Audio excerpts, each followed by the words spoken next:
आजचा टॉपिक आहे digital panel meter. Digital panel meter मध्ये आपण काय शिकणार आहोत, हे टॉपिक्स आहेत. Different types of 7 segment displays, decoders and driver ICs, concept of multiplexing and its advantages, block diagrams of 7106 IC and 7107 IC and their configuration for different measurements. नंतर use of DPM digital panel meter with 7 segment display. नंतर principles of working of LCD. पाचवा आहे different sizes of LCDs.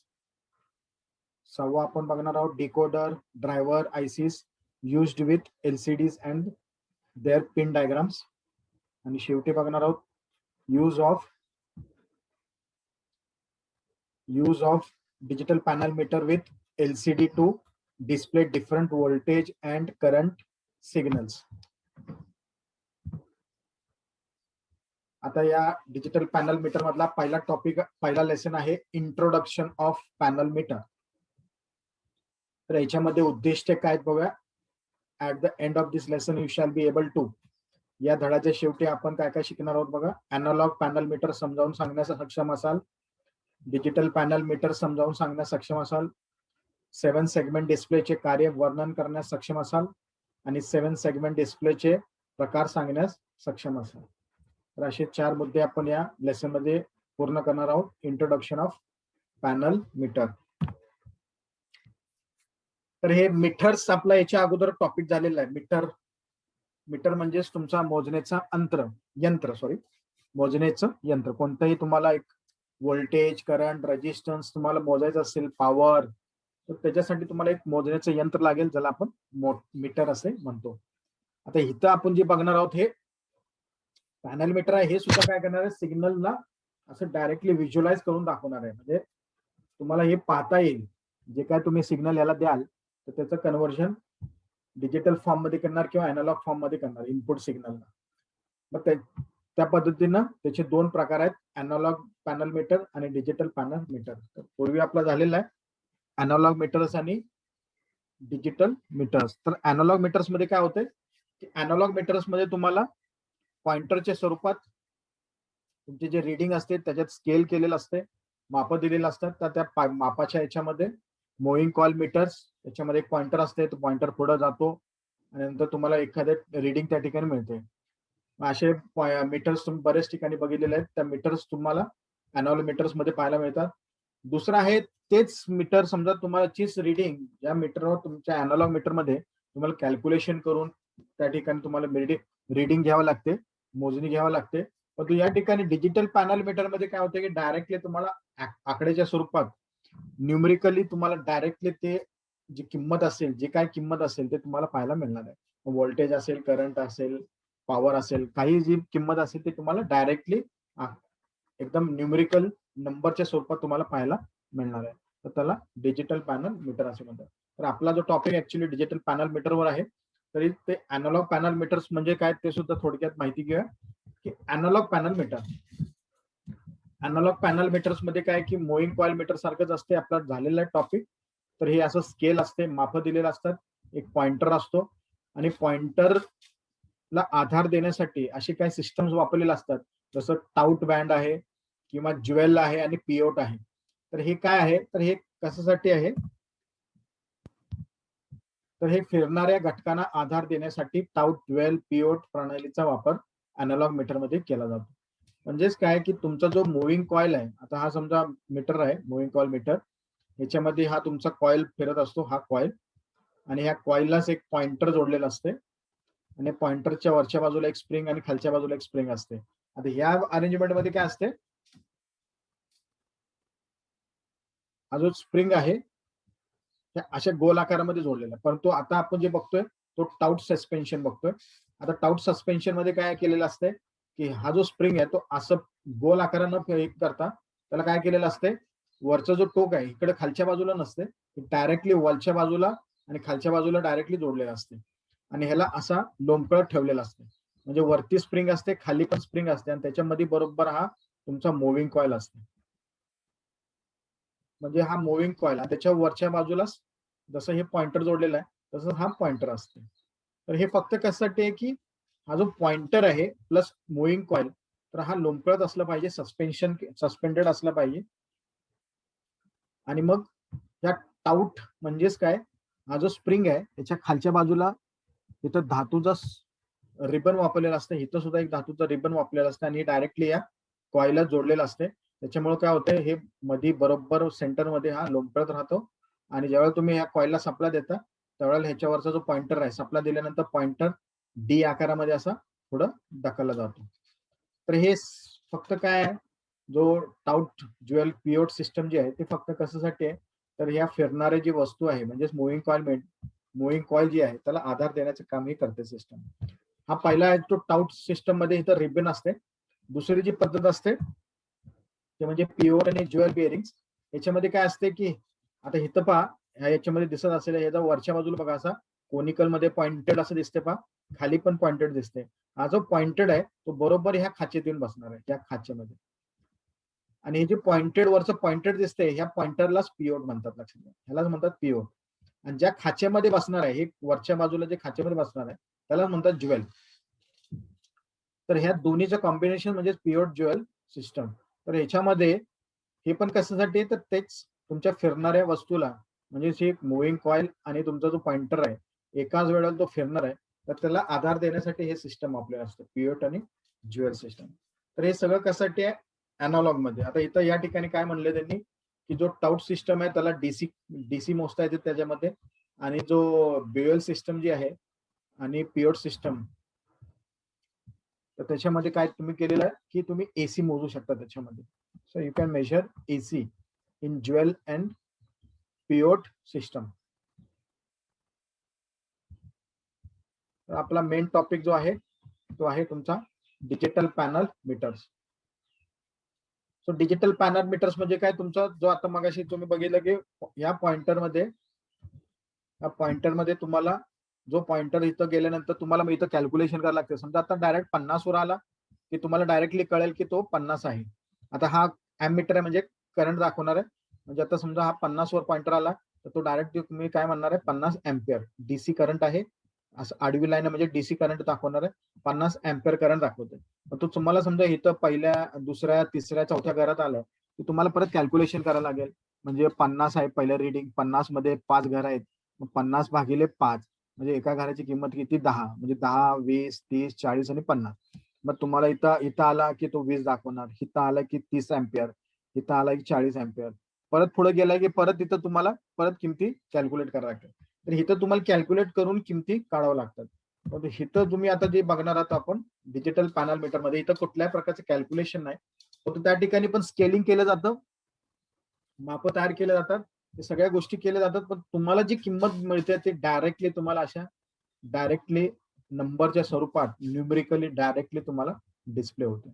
मग याच्यामध्ये at a time सगळे पण असू शकतात. आता या ठिकाणी दाखवलेलेच आहेत, पुढे तुम्हाला अजून पाहायला मिळतील की ज्याच्यामध्ये तुम्हाला voltage, current, speed, frequency, power factor अशा बरेच किमती तुम्हाला डायरेक्टली नंबरच्या स्वरूपात पाहायला मिळू शकते. So this is called as digital panel meter. आता डिजिटल पॅनल मीटर मध्ये जी किंमत तुम्हाला पाहायला मिळते, तर ते पाहायला मिळण्यासाठी जी वस्तू तिथं वापरलेली असते ती काय असते, तर त्याच्यामध्ये दोन प्रकारचे असतात. एक आहे एलईडी डिस्प्ले आणि दुसरा एलसीडी डिस्प्ले.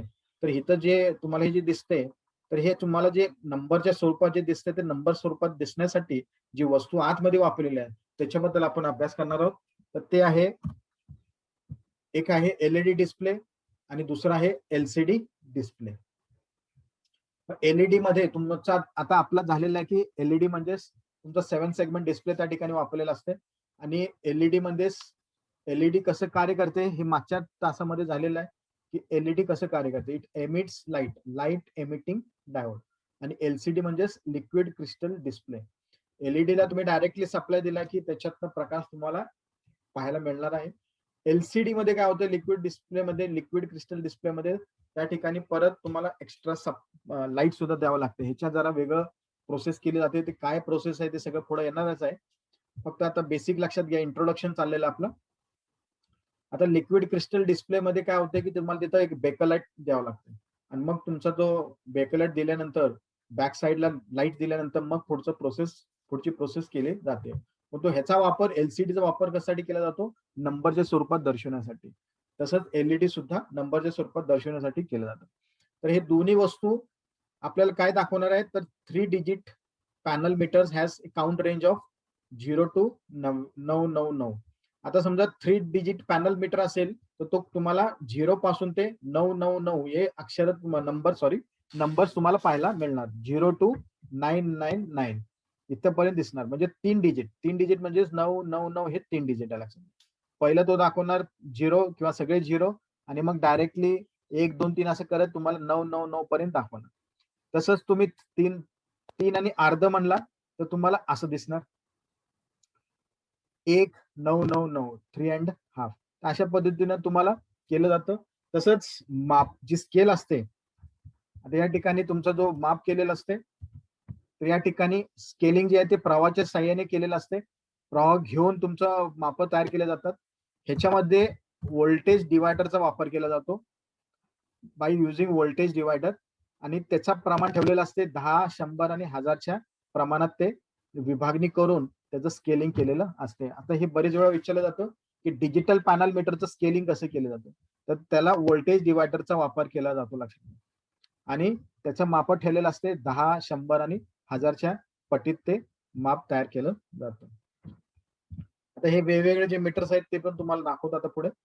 आता पूर्वी असे नेक्सी ट्यूब्स असे असायचे, नेक्सी ट्यूब्स वॉल्सचे ट्यूब असायचे, त्याच्यामध्ये असे टंगस्टनच्या वायर वापरलेले असायचे आणि त्या वायर मध्ये डायरेक्टली सप्लाय देऊन असे आकड्याच्या स्वरूपात ती वायर अशी लावून तुम्हाला असे नंबरच्या स्वरूपात पाहायला मिळत होते.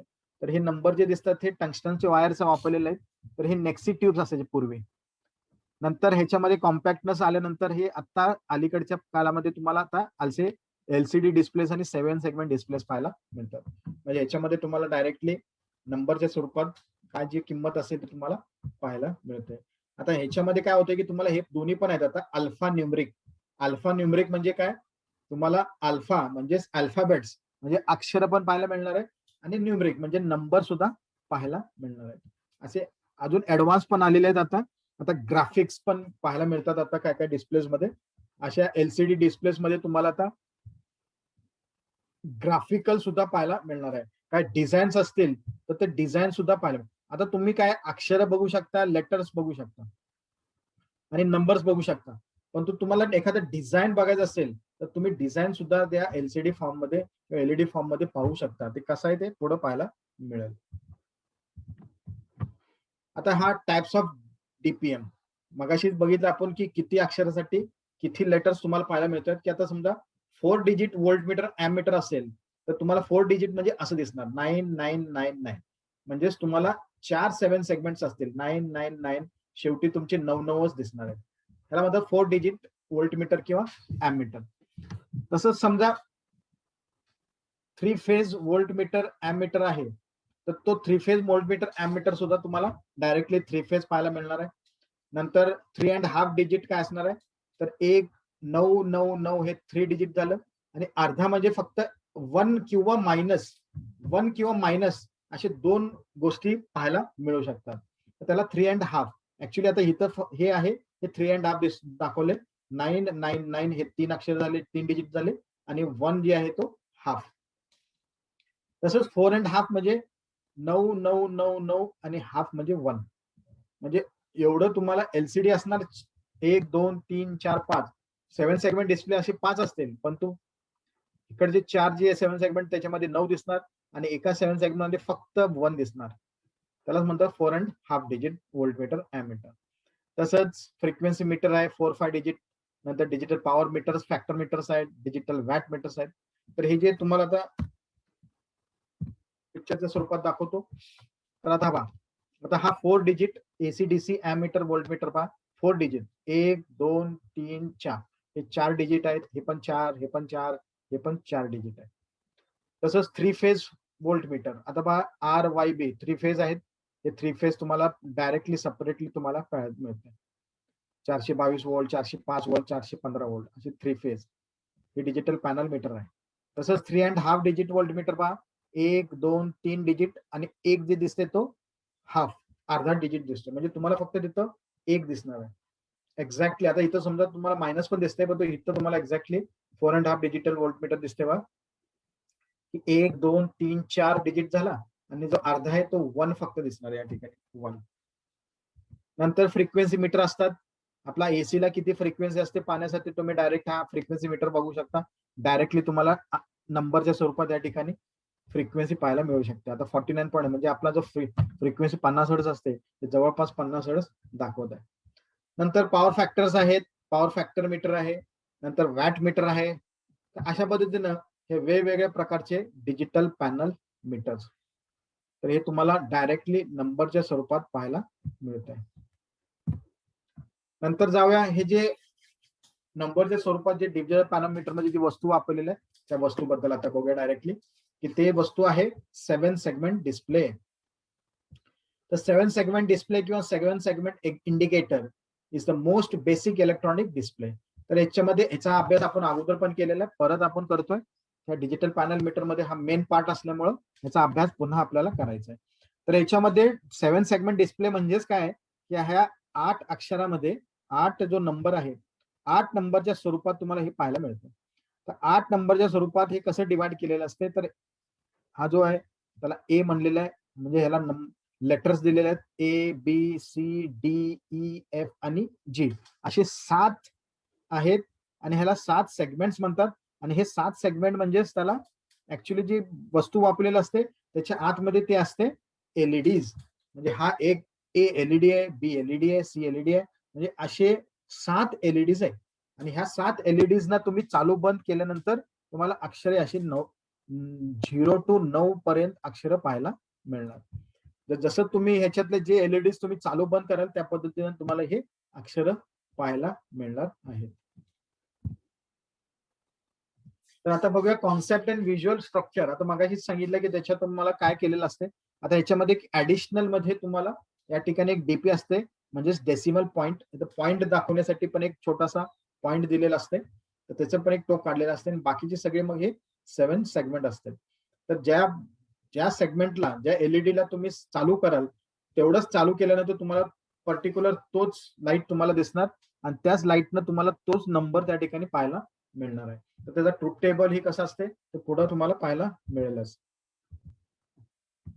आता वर्किंग, परत तेच आलं, वर्किंग काय असते तेच तुम्हाला सांगितलं आता, की तुम्ही कुठल्या एलईडी ला सप्लाय दिला की तुम्हाला कुठला अक्षर दिसणार आहे. त्याच्यासाठी तुम्हाला डायरेक्टली आता पुढे तुम्हाला ट्रूथ टेबल त्याचं पाहायला मिळणार आहे. आता ह्या 7 सेगमेंट डिस्प्ले मध्ये 2 प्रकारचे 7 सेगमेंट डिस्प्ले असतात. एक कॉमन एनोड आणि दुसरा आहे कॉमन कॅथोड.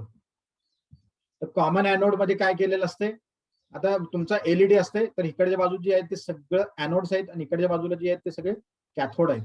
तर एनोड, कॉमन एनोड म्हणजेच ह्या सगळ्याला सामायिक केलेलं असते, म्हणजेच एकत्र केले जातात आणि डायरेक्टली पॉझिटिव्हला जोडलेला असते. तर हा झाला तुमचा कॉमन एनोड. आणि जो कॅथोड आहे तो सेपरेटली असे वेगवेगळे आउटपुट घेतलेले असतात ए टू जी पर्यंत. तर ह्या ए टू जी ला काय असते, तुमचं सगळं कॅथोड जोडलेलं असते कॉमन एनोड मध्ये. दुसरा असते कॉमन कॅथोड. कॉमन कॅथोड मध्ये काय केलेलं असते, सगळे कॅथोड एकत्र करून ग्राउंड केले असते डायरेक्टली, आणि एनोड सगळे डायरेक्ट सेपरेट जोडलेले असतात, म्हणजे सपोर्ट बाहेर आउट घेतलेलं असतं, की तुम्ही इथंच ज्यावेळेला तुम्ही ह्याला सप्लाय द्याल.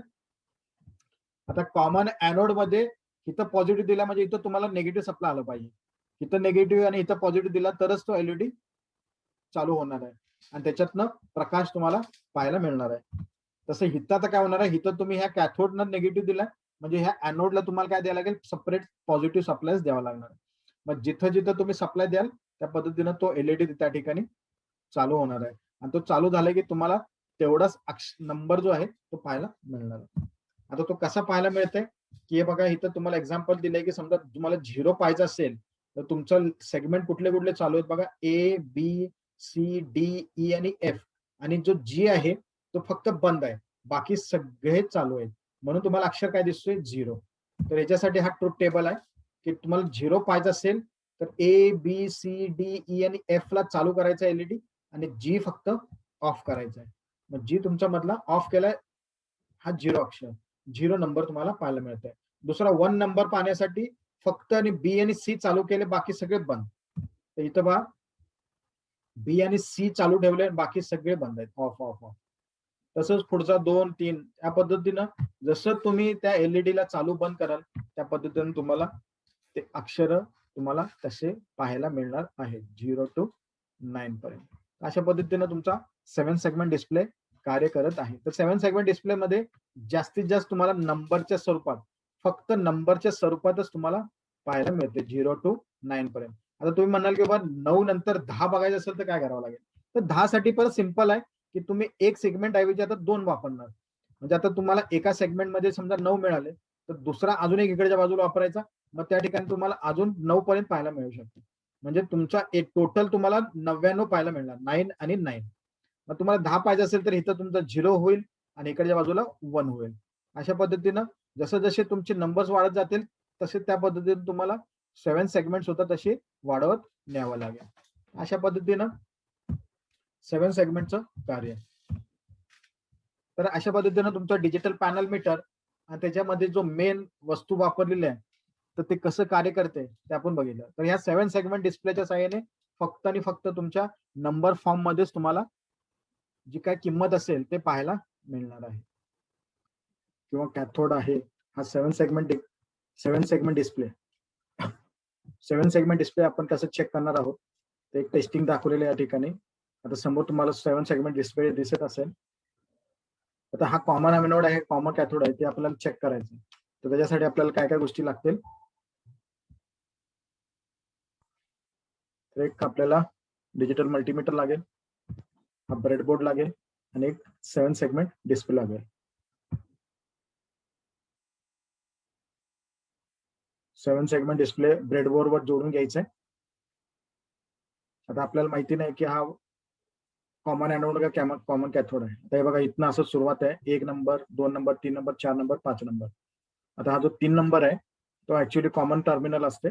3 नंबर जो मधला टर्मिनल आहे आणि 1 नंबर जो आहे तो कुठला LED ग्लो होते बघूया. त्याच्यानंतर मीटरवर सेटिंग करायचंय. मीटर चालू केल्यानंतर हा जो सेटिंग आहे तो या कंटिन्युटी या सेटवर सेट करायचा आहे. हे पहा या ठिकाणी सेट केलेलं आहे. डायोड किंवा कंटिन्युटी त्या ठिकाणी दिसते पहा.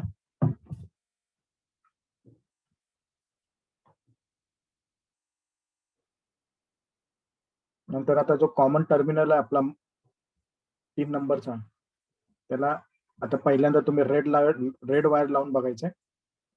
आता हा रेड वायर जोडून घेत आहे आणि ब्लॅक वायर दुसऱ्या टोकाला.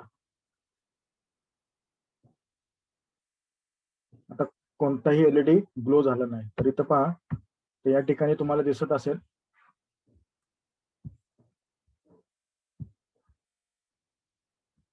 हा 1 नंबर आहे, हा 2 नंबर आहे, 3 नंबर आहे. तर हा 1 नंबर जो आहे तो E आहे. ई म्हणजे हा ग्लो होणार, हा ग्लो होणार, पण तो हा काय ग्लो होत नाहीये, हा चालू होत नाही LED. आणि हा तुमचा हा सप्लाय जो इथं दिलेला आहे. मग आता समजा कॉमन हा एनोड असेल, कॉमन एनोड म्हणजे त्याला पॉझिटिव्ह सप्लाय पाहिजे, पण तो पॉझिटिव्ह सप्लाय आपण दिलेलंच आहे आणि इकडे निगेटिव्ह सप्लाय दिलाय, पण तो या ठिकाणी काय ग्लो होत नाहीये. कॉमन एनोड असतात तर या ठिकाणी पॉझिटिव्ह आपण मध्ये देतोयच एनोडला आणि इकडे कॅथोडला निगेटिव्ह देतोय. तर फॉरवर्ड बायस मध्ये इथं LED ग्लो झाला पाहिजे, पण ते ग्लो होत नाहीये. आता पुढे बघूया, टर्मिनल चेंज करून पाहूया. आता कॉमन टर्मिनलला निगेटिव्ह जोडून घेतोय, निगेटिव्ह जोडून घेतोय मधल्या टर्मिनलला 3 नंबरला आणि इकडं पॉझिटिव्ह जोडून घेतोय. मग आता हा समजा प्ले चालू झाला तर हा कॉमन कॅथोड आहे. या ठिकाणी बघा आता ग्लो झाला बघा, म्हणजे हा कॉमन कॅथोड आहे, कॉमन कॅथोड आहे. म्हणजे कॅथोडला तुम्हाला निगेटिव्ह द्यावं लागणार आहे आणि हे सगळे एनोडचे सेपरेट टर्मिनल आहेत. हे बघा, एनोडचे सेपरेट टर्मिनलला तुम्ही पॉझिटिव्ह सप्लाय देत आहे. आता 1 नंबर ग्लो झाला. आता 2 नंबर काय तुमचा हा D म्हणजे हा खालचा ग्लो होणार पहा, हा खालचा ग्लो होणार. हा खालचा ग्लो झाला. अशा पद्धतीनं तुम्ही या डायग्रामच्या साह्याने सुद्धा तुम्ही चेक करू शकता कुठला एलईडी ग्लो होतोय. अशा पद्धतीनं हा तुमचा 7 सेगमेंट डिस्प्ले टेस्ट करायचा आहे. तर तुमच्या लक्षात आलं असेल की एलईडी कशा पद्धतीनं चेक करायचा, 7 सेगमेंट डिस्प्ले कशा पद्धतीनं चेक करायचा आहे. डिजिटल पॅनल मीटर मधला दुसरा लेसन आहे alpha numeric LED display. Alpha numeric LED display. आता आपण जे बघितलं एलईडी मध्ये, त्या एलईडी मध्ये तुम्हाला फक्त नंबरच्या स्वरूपात पाहायला मिळत होते. परंतु तुम्हाला समजा वाटलं की अक्षर पण बघायचे, लेटर सुद्धा बघायचे, म्हणजे अल्फा आणि न्यूमरिक म्हणजे लेटर आणि नंबर हे दोन्ही बघण्यासाठी कोणते एलईडी वापरले जातात. मग आता अल्फा न्यूमरिक एलईडी हा दुसरा लेसन आहे आपला. त्याच्यामध्ये आपण काय बघणार आहोत, explain the alpha numeric LED display. म्हणजे याच्यामध्ये तुम्ही आता या धड्याच्या शेवटी आपण काय काय असणार आहे, अल्फा न्यूमरिक एलईडी डिस्प्ले स्पष्ट करू शकाल आणि alphanumeric LED display pinout तपशिलांचे वर्णन करण्यास सक्षम असाल. तर याच्यामध्ये कोणते एलईडी असतात बघूया. तर आतापर्यंत तुम्ही काय बघितलं की 7 सेगमेंट बघितलं, 7 सेगमेंट असलेलेच फक्त बघितलं. हे जे 7 सेगमेंट बघितलं, परंतु ह्याच्यापेक्षा पण जास्त असतात. ते असतात 14 किंवा 16. 14 सेगमेंट आणि 16 सेगमेंट. आता हा 14 सेगमेंट आहे बघा. ए बी पासून मोजा, 1 2 3 4 5 6 7 8 9 10 11 12 13 आणि 14. हे 14 सेगमेंट आहे. आणि 16 सेगमेंट सेम तेच आहे 14 सारखंच, फक्त काय केले, ए ला डिवाइड केले 2 मध्ये आणि बी ला डिवाइड केले 2 मध्ये. तर ह्याला फक्त डिवाइड करून काय केले, ह्याच्यावरचा जो लेटर दिसणारा जो अक्षर आहे तो ह्याच्यामध्ये जरा एकदम सुरेख दिसणार आहे किंवा अक्षर क्लिअर दिसणार आहे. आणि ह्याच्यामध्ये सुद्धा दिसणार, फक्त इथं डिवाइड केल्यामुळे जर थोडंसं अजून क्लिअर अक्षर दिसणार आहे. तर या ठिकाणी बघा, तुमच्या या 14 किंवा 16 सेगमेंटचा वापर करून हे पहा, इथं तुमचे नंबर्स दिसतात आणि इथं तुमचे सगळे लेटर्स दिसतात. पहा, एफ दिसतोय, जी दिसतोय, एच दिसतोय, आय दिसतोय, J K L M N O P Q R S T U V W X Y आणि झेड, परत एबीसीडी. तसंच इथं तुमचे सगळे नंबर दिसतात. म्हणजे ह्याच्यामध्ये बघा, ह्याच्यामध्ये 14 सेगमेंट आणि 16 सेगमेंट मध्ये तुम्हाला नंबर आणि अक्षरे, लेटर्स हे दोन्ही पाहायला मिळतात. म्हणून याला म्हणतात alphanumeric LED display. Alpha numeric LED display. तर सेम आपल्या या 7 सेगमेंट सारखंच असते. जसं तुम्ही ह्या ज्या सेगमेंटला सप्लाय द्याल, ज्या पद्धतीनं सप्लाय द्याल त्या पद्धतीनं तेवढाच एलईडी ग्लो होणार आहे. पहा, हे जेवढं एलईडी ग्लो होते तेवढं येणंच ते अक्षर तुम्हाला त्या पद्धतीनं पाहायला मिळते. याला म्हणतात अल्फा न्यूमरिक एलईडी डिस्प्ले. म्हणजे आपण आतापर्यंत फक्त 7 सेगमेंटच अभ्यास केला, पण तो 14 आणि 16 सेगमेंटचे पण डिस्प्ले आहेत ज्याच्या साहाय्याने तुम्हाला अशा लेटरच्या स्वरूपात, नंबरच्या स्वरूपात पाहायला मिळू शकते. आता हे कसे असतात, तर याच्यामध्ये जवळपास टोटली 18 पिनाचा जो आहे सेगमेंट असतो तो 18 पिनाचा असतो. या एक साइडला 9 आणि दुसऱ्या साइडला 9 अशा 2 ड्युअल फॉर्म मध्ये. तर या ठिकाणी 1 ते 9 पर्यंत आणि 10 ते 18 पर्यंत. तर 1 ते 9, तर 1 म्हणजे A1, जो तुमचा जो A1 आहे. आता हा 16 सेगमेंटचा आहे. आता हे डिवाइड दाखवले म्हणजे A1 आणि A2 म्हणजे 16 सेगमेंटचा आहे. A1 आणि A2 A चाच डिवाइड केलाय. ए सिंगल इथं ए आहे, इथं डिवाइड केलं म्हणजे त्याला A1 आणि A2 असं म्हणलंय. तसंच बी ला डिवाइड केलं, सॉरी डी ला डिवाइड केलं म्हणजे D1 आणि D2 म्हणलंय. तर या ठिकाणी बघा, A1 पिन नंबर 1 म्हणजे तुमचा A1 आहे, पिन नंबर 2 म्हणजे A2 आहे. या पद्धतीनं सगळे असे या ठिकाणी त्याच्या सेगमेंट्स दिलेले आहेत. तर याला म्हणतात अल्फा न्यूमरिक एलईडी. हा अल्फा न्यूमरिक एलईडी आहे. आता हे सिंगल मध्ये पाहायला मिळतंय. तुम्हाला समजा असं मोठ्या अक्षरामध्ये तयार करायचं असेल तर सिंगल डायस असतो, ड्युअल डायस असतो आणि क्वाडर डायस असतो. क्वाड म्हणजे 4 तुमचे असे 14 किंवा 16 सेगमेंट्स वापरलेले असतात. आता इथं बघा 4 वापरलेत ऍट ए टाइम एकाच चिपमध्ये. इथं एकाच चिपमध्ये 2 आहेत आणि एकाच चिपमध्ये सिंगल आहे. तर तुम्हाला असे मोठे अक्षर तयार करायचं असेल तर तुम्ही असं 4 तयार करू शकता. तुम्हाला अजून त्याच्यापेक्षा छोटं करायचं असेल तर 2 तर घेऊ शकता. आणि नुसतं सिंगल वर तयार करायचं असेल तर असे सिंगल डायस मध्ये. तर अशा वेगवेगळ्या आकारामध्ये सुद्धा तुम्हाला अशा अल्फा न्यूमरिक सेगमेंट्स पाहायला मिळतात. तर ह्याला म्हणतात alphanumeric display, single dice, dual dice आणि क्वाड डायस. या ठिकाणी पहा, हा एक 14 सेगमेंट आहे, हा सुद्धा एक 14 सेगमेंट आहे. हा 14 सेगमेंट कॉमन ॲनोडचा आहे आणि हा कॉमन कॅथोडचा आहे.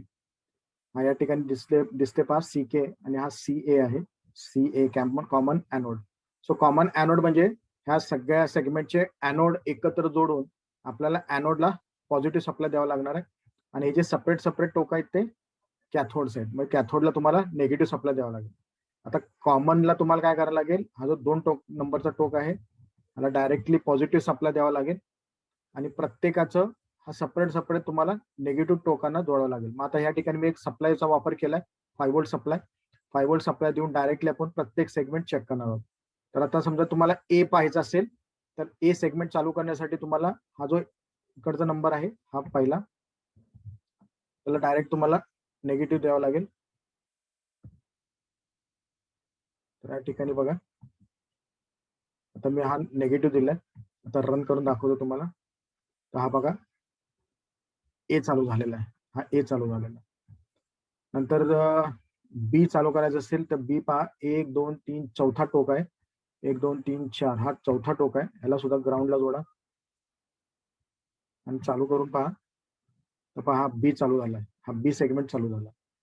नंतर हा सी चालू करण्यासाठी खालून 2 नंबर आहे, हा तुम्ही निगेटिव्हला जोडा. आता हा कॉमन जो पॉझिटिव्ह आहे कॅथोड तो कंटिन्यू तसंच राहणार आहे. फक्त जे बाकीचे टोक आहेत सेगमेंटचे ते तुम्ही कॅथोड निगेटिव्हला जोडणार आहात. जसं जसं तुम्हाला जे काय अक्षर तुम्हाला पाहिजे असेल तर ते तुम्ही तयार करू शकता. आता तुम्हाला सी चालू करायचा आहे, तर सी साठी आपण इथं सप्लाय दिला निगेटिव्हला. हा सी बघा चालू होईल, हा सी चालू झाला बघा, इथला खालचा सी चालू झाला. नंतर हा डी चालू करायचा आहे. तर डी कुठे आहे पहा, इथून खाली 2 नंबरचा 1 आणि 2, हा 2 नंबरचा, याला आपण सप्लाय देऊया निगेटिव्ह आणि डी चालू होतो का बघूया. हा पहा डी चालू झाला, हा डी चालू झालेला आहे. नंतर ई चालू करायचा आहे. ई साठी 1 2 3 चौथा टोक आहे, 1 2 3 4 चौथा टोक आहे. त्याला आपण डायरेक्टली सप्लाय देऊन बघूया. हा डी चालू झाला पहा. नंतर एफ चालू करायचा आहे. एफ वरून 3 टोक नंबरचा 1 2 3 नंबरचा टोक आहे, हा त्याला जोडलाय. हा बघा चालू झाला. तर अशा पद्धतीने तुम्ही हा ABCDEF ला दिलं की हा तुमचा कम्प्लीट ए सगळे जे सेगमेंट्स आहेत हे एफ पर्यंतचे सेगमेंट चालू झाले. आणि तुम्हाला दिसताना आता बघा काय दिसते, 0 हा नंबर दिसतोय. तर अशा पद्धतीने तुम्ही सप्लाय दिला की तेवढे सेगमेंट चालू होऊन तुम्ही पाहिजे तेवढा तो नंबर तुम्ही पाहू शकता. आता या ठिकाणी समजा तुम्हाला आता हे अल्फा न्यूमरिक आहे, तर हा तर नंबर झाला. समजा तुम्हाला त्याच्यात अक्षर तयार करायचं आहे, मग तुम्हाला अक्षर तयार करायचं म्हणजे समजा तुम्हाला ए तयार करायचं आहे, तर ए तयार करण्यासाठी ABC आणि FE आणि G1 आणि G2 चालू करायला लागेल. म्हणजे तुम्हाला काय होईल, ए अक्षर दिसणार आहे. आता या ठिकाणी बघा ABC चालू आहे, F आणि E पण चालू आहे. आता डी तुम्हाला नको आहे, तर डी आपण बंद करूया. डी इथं कुठे आहे बा, 1 आणि 2 नंबर म्हणजे इथनं वरचा हा 2 नंबरचा हा बंद करूया. आणि नुसतं फक्त हा खालचा गेला, डी गेला, फक्त एवढंच आहे. आता मधला हे जे 2 आहेत G1 आणि G2 हे जोडलं, हे चालू केले की तुमचा ए अक्षर दिसणार आहे. आता G1 कुठे आहे पहा, इथं G1 आहे. 1 2 3 4 5वा टोक, 1 2 3 4 5वा टोक. आता हा 5वा टोक मी ह्याला जोडतोय आणि G2 1 2 3 4 5 5वा टोक आहे, 1 2 3 4 5, हा पण मी ग्राउंडला जोडतोय. तर काय होणार आहे पहा, हे 2 मधले चालू होणार आहेत आणि तुम्हाला ए अक्षर दिसणार. हे पहा, हे झाला ए अक्षर. हे दोन्ही सेगमेंट चालू झाले आणि तुम्हाला दिसताना हा काय दिसतोय, ए अक्षर दिसतोय. म्हणजे मगाशी तुम्हाला मी नंबर पण दाखवला आणि लेटर पण दाखवला. ह्यालाच म्हणतात अल्फा न्यूमरिक. अल्फा न्यूमरिक म्हणजे तुम्हाला अल्फाबेट पण बघायला मिळते आणि नंबर पण पाहायला मिळते. तर हा झाला तुमचा कॉमन ॲनोडचा. तसंच कॉमन कॅथोड सुद्धा आपण चेक करू शकतो. आता कॉमन कॅथोड मध्ये काय करावं लागेल, आता इथं आपण जरा सप्लाय इथला बंद करूया. आता या ठिकाणी बघा, जसं आपण इथं कॉमन ऍनोडला डायरेक्ट पॉझिटिव्ह सप्लाय दिलेला. आता काय होणार आहे, इथं कॉमन कॅथोडला तुम्हाला निगेटिव्ह सप्लाय कॉमन ठेवावा लागेल. कॅथोडला निगेटिव्ह द्यावं लागणार आहे आणि ऍनोड्सला सगळ्यांना तुम्ही पॉझिटिव्ह सप्लाय द्यावा लागणार आहे. मध्ये या ठिकाणी आपण एक दुसरा अक्षर बघूया कुठला तर, किंवा पहिला तर नंबर बघूया की नंबर तुम्हाला काय बघायचा आहे. समजा तुम्हाला 2 तयार करायचा आहे, ए बी हा एक, ई डी, अशा पद्धतीनं तुमचा 2 अक्षर तयार होणार आहे, 2 नंबर तयार होणार आहे. तर पहिल्यांदा तुम्हाला ए नंबर, ए चा जो पहिला सेगमेंट आहे तो चालू करायला लागेल. ए सेगमेंट हा चालू झाला पहा, ए सेगमेंट चालू झाला. नंतर बी लागणार, बी बघूया, बी किती नंबरचा आहे, 1 2 3 चौथा, 1 2 3 चौथा आहे. याला पण आपण सप्लाय देऊया पॉझिटिव्ह. हा बी पण झाला. आता G1 आणि G2 चालू करायला लागेल. G1 आहे बघा, आणि हा G2 आहे बघा, आणि चालू करूया. हा झाला इकडला मधला. नंतर परत ई चालू करायचं आपल्याला.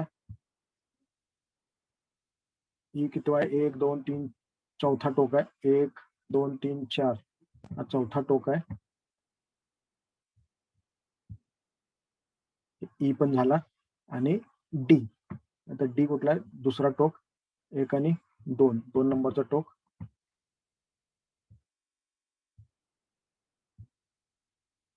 पहा, हा तुम्हाला काय दिसतोय, 2 नंबर दिसतोय, 2. सो नंबर तुम्हाला पाहायला मिळालं. आता तुम्ही याच्यामध्ये कोणता तरी दुसरा अक्षर तयार करू शकता. तर तुम्हाला अक्षर काय तयार करता येईल पहा. समजा ई तयार करायचं आहे, A F G1 G2 E आणि डी. तर याच्यासाठी आता ए तर चालूच आहे, तुम्हाला एफ लागेल. आता इकडचा जो बी आहे तो बी तुम्हाला नको आहे, तर बी आता बंद करूया. बी जो आहे तो बंद करूया. बी कुठे आहे, 4 नंबरचा, 1 2 3 4 नंबरचा, 2 3 4 नंबरचा, हा बंद करूया. नंतर हा आपल्याला पाहिजे, हा पण आपल्याला पाहिजे, मधला पण पाहिजे, आणि हा फक्त चालू करायचा एफ. आता एफ किती नंबरचा, 1 2 3 नंबरचा आहे, 1 2 3 नंबरचा, हा इथं लावूया आणि चालू करूया. हा तुमचा ई अक्षर तयार झालेला आहे. अशा पद्धतीने तुम्ही लेटर्स आणि नंबर्स तयार करू शकता. तर हे कॉमन ऍनोड आणि हा कॉमन कॅथोड. अशा पद्धतीनं 14 सेगमेंट चेक करता येतात.